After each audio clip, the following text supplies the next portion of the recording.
Konnichiwa minasan, o genki desu ka? J'espère que vous allez bien, et aujourd'hui dans ce nouveau Kilokiji, abordons la myriade des onomatopées qui peut exister au Japon. Enfin d'abord, intro.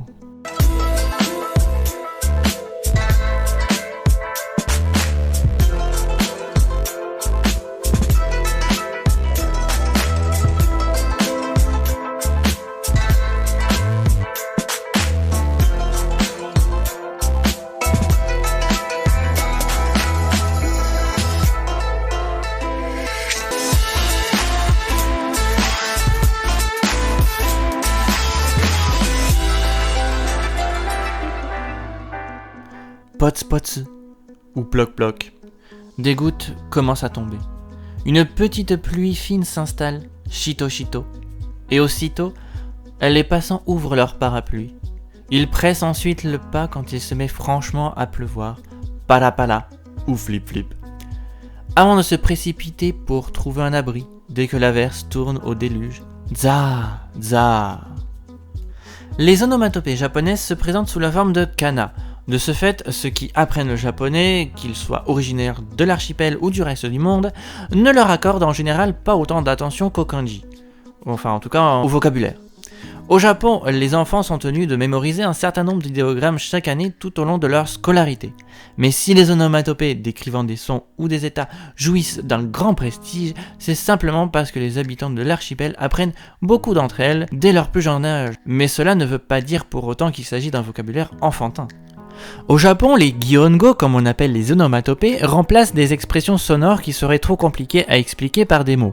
Cela vaut pour quantité d'autres expressions en apparence simples, mais dont le sens peut sembler difficile à saisir en l'absence de précieuses indications qu'apportent les idéogrammes. Certains font toutefois la distinction entre gyongo, limité au bruit produit par des objets, et gisaego, réservé au son émis par les êtres humains et les animaux. Logique, l'un comporte le kanji on, du bruit, tandis que l'autre comporte le kanji sei, de la voix. Wan-wan signifie alors à la fois aboiement et chien, en français waf-waf, et nyan-nyan, le miaulement et le chat, en français miaou.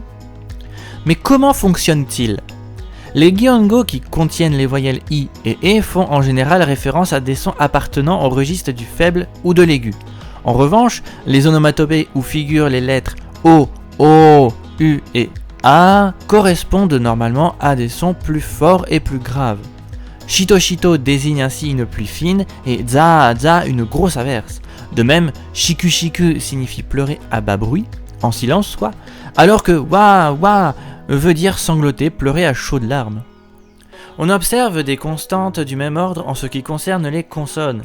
Les onomatopées qui commencent par des consonnes sourdes comme K, S et T imitent des sons plus faibles que celles dont la première lettre est une consonne sonore telle que G, Z ou D. Tonton ou toc-toc en français qualifie des petits coups discrets frappés sur une porte, tandis que dondon ou boum boum en français témoigne d'un bruit nettement plus violent. De même, kasa-kasa ou crac-crac en français fait allusion au craquement léger des feuilles sèches sous le pas, alors que gaza-gaza s'applique au frémissement de branches dans une forêt secouée par le vent. Après avoir vu cela, on peut dire aussi que certaines onomatopées font référence à un état physique ou émotionnel, et sont appelées alors gitaigo. Waku-waku correspond à une émotion intense, qu'il s'agisse de la joie ou de l'angoisse. Pika-pika signifie étincelant, flambant neuf. Kossori qualifie une action qui se fait secrètement ou en toute discrétion, bref, en douce. Iso-iso se traduit par tourner en rond. Bref, dans tous les cas, les règles des consonnes et des voyelles s'appliquent de même. Aujourd'hui, les onomatopées sont vraiment utilisées pour tout et il serait vraiment beaucoup trop long de toutes les lister, tant il en existe. On ne peut donc pas passer pour autant à côté dans une conversation ou dans un texte. Alors soyez attentifs, distinguez les gyongo, giseigo et gitaigo, distinguez les voyelles et les consonnes, et vous aurez alors les clés pour les comprendre, les apprendre et les réutiliser. Voilà, cet épisode est déjà terminé, j'espère qu'il vous aura plu et vous en aura appris plus. N'hésitez pas à aller sur les réseaux sociaux ou alors à commenter. Je vous dis à la prochaine et matane.